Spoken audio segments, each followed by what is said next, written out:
అందరికీ నమస్కారం. Welcome to Surya's view YouTube channel. అది వైజాగ్ పట్టణం.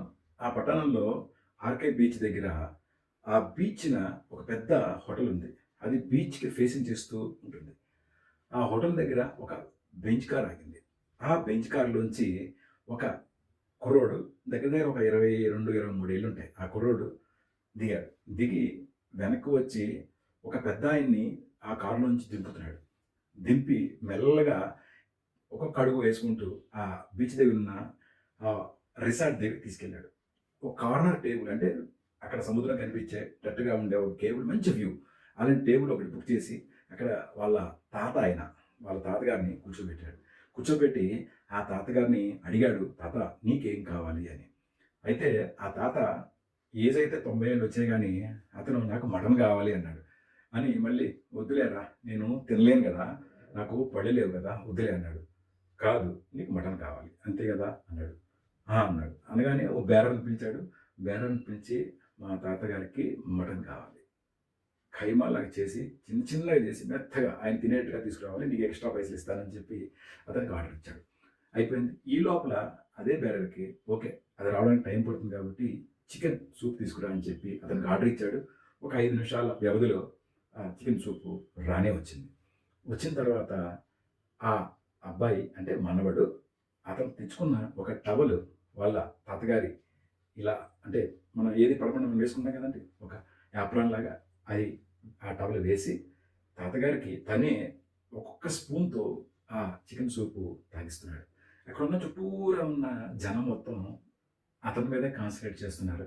ఏంటి ఈ ముసలాయనకి ఈ కుర్రోడు అలా సేవ చేస్తున్నాడా అని. వాళ్ళు రకరకాలుగా చెప్పుకుంటున్నారు. ఈ ముసలోడికి ఈ టైంలో ఇలా తాగడం అవసరమా? ఇంట్లో ఉండలేడా? అని రకరకాల కామెంట్లు చేసుకుంటున్నారు. అన్నీ ఈ మనవడికి వినిపిస్తున్నాయి గానీ, ఏమీ పట్టనట్టుగా తాతగారి సేవ చేసుకుంటున్నాడు. సరే చికెన్ సూప్ తాగాడు. ఈ లోపల మటన్ రానే వచ్చింది. అది గూడా మెల్లగా తాతకి పెట్టి, "తాత ఇంకేమైనా తింటావా?" అని తాతని అడిగాడు. తాత "వద్దు" అన్నాడు. ఈ లోపల వాళ్ళిద్దరూ మెల్లగా నడుచుకొని కిందకి దిగి ఆ కారు దగ్గరికొచ్చి కారు తాతని ఎక్కించాడు. ఎక్కిన తర్వాత వాళ్ళు వెళ్ళిపోయారు. ఇలా ప్రతిసారి ఈ మనవడు ఊరికొచ్చినప్పుడల్లా తాతని బయటికి తీసుకెళ్ళడం, ఒకసారేమో ఐస్ క్రీమ్ పార్లర్‌కనో, ఒకసారేమో రెస్టారెంట్‌లకనో తీసుకెళ్ళి అలా తిప్పి ఇంటికి తీసుకొచ్చి చక్కగా సేవ చేసుకొని వెళ్ళిపోతుంటాడు. అయితే ఇక్కడ గొప్పతనం ఏంటంటే, ఈ మనవడొచ్చినప్పుడే తాత ఆరోగ్యం చాలా బాగుంటుంది. అలా అని ఆయన కొడుకు, కోడలు సరిగ్గా చూడరా అంటే చాలా చూసుకుంటారు. ఇద్దరు కూడా. కొడుకు, కోడలు కూడా ఆ ముసలాయన్ని చాలా చూసుకుంటారు. అయినా సరే అంత యాక్టివ్‌గా, అంత ఇదిగా ఉంటాడు. మనవడొస్తే మాత్రం చాలా హ్యాపీగా ఉంటాడు. ఒకసారి ఆ కొడుకు అడిగాడు, "అరే! నువ్వొచ్చినప్పుడే తాత చాలా యాక్టివ్‌గా, సంతోషంగా, హెల్తీగా ఉంటారు. ఎందుకు? నువ్వు గూడా వచ్చిన కొంత టైం కూడా మాతో స్పెండ్ చేయకుండా తాతతోనే స్పెండ్ చేసి వెళ్తుంటావు. ఏంట్రా రీజన్?" అని అడిగాడు. అయితే ఆ చెప్పిన రీజన్‌కి వాళ్ళ ఫాదర్ షాక్ అయిపోయారు. ఏంటంటే, "నాన్న నేను చిన్నప్పుడు నన్ను తాత, నాయనమ్మే నన్ను బాగా చూసుకున్నారు. వాళ్ళే నన్ను పెంచారు.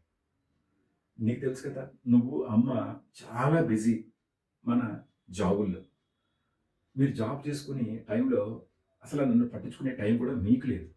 ఆ టైంలో నాయనమ్మ, తాత నా మీద ఎంతో ఫోకస్ చేసి నేను ఎంత అల్లరి చేసినా భరించేవాళ్ళు. నేను ఎంత మారం చేసినా నన్నేమనేవాళ్ళు కాదు.